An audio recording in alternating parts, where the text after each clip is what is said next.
Hello bachcho, let's see the question, and the question says that using Venn diagrams prove that A union B is equal to B implies A is a proper subset of B। तो हम लोग क्या करेंगे, यहाँ पे सबसे पहले हमारा की कॉन्सेप्ट लिख लेंगे जो यूज करने वाले हैं।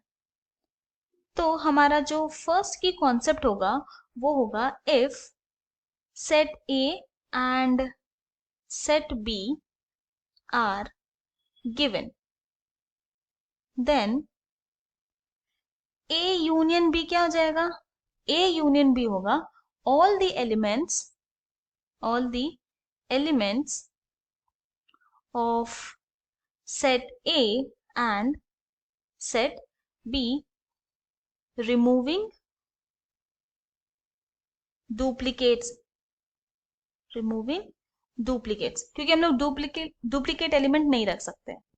हमारा जो सेकेंड की कॉन्सेप्ट है वो है set A is said to be proper subset of B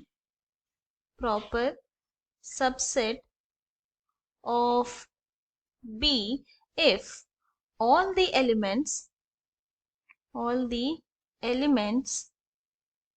of set A is in set B।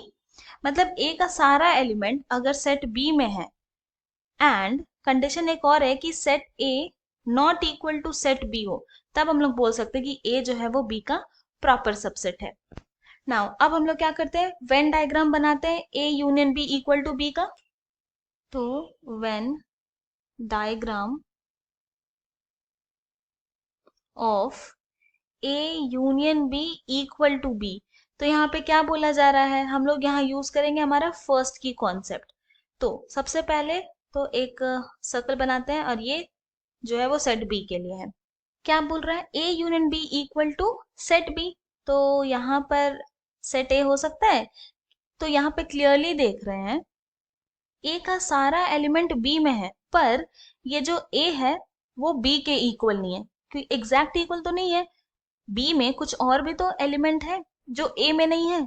तो इसीलिए देयरफॉर हम लोग बोल सकते हैं ना कि ए जो है वो प्रॉपर सबसेट ऑफ बी हो गया। सेकेंड की कॉन्सेप्ट सेटिस्फाई कर रहा है यहाँ पे, तो हेंस हमने ये प्रूव कर दिया कि A union B is equal to B implies A is a proper subset of B. Proved. यही हमारा फाइनल सोल्यूशन था। I hope you have understood it well. Thank you and best of luck.